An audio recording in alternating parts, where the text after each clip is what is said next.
नमस्कार, आपण पाहताय लोकराज्य न्यूज 24। पाहुयात महत्त्वाची बातमी।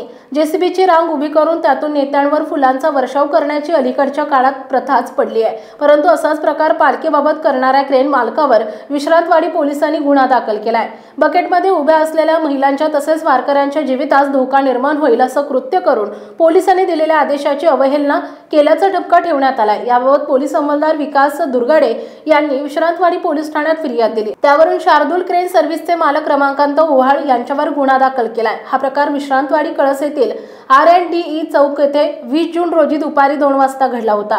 याबाबत पोलिसांनी दिलेल्या माहितीनुसार आळंदीहून संत ज्ञानेश्वर महाराज यांचा पालखी सोहळा विश्रांतवाडी मार्गे पुण्यात दाखल होतो। या मार्गावर पोलीस प्रशासनाची तसेच इतर संबंधित विभागाची परवानगी न घेता तसेच क्रेन लावून बूमद्वारे बकेटमध्ये महिलांना उभे करून पालखी सोहळ्यादरम्यान फुले टाकण्यात आली। हजारो लोकांच्या उपस्थितीमध्ये चौकातून पालखी जात असताना ही फुले टाकण्यात आली।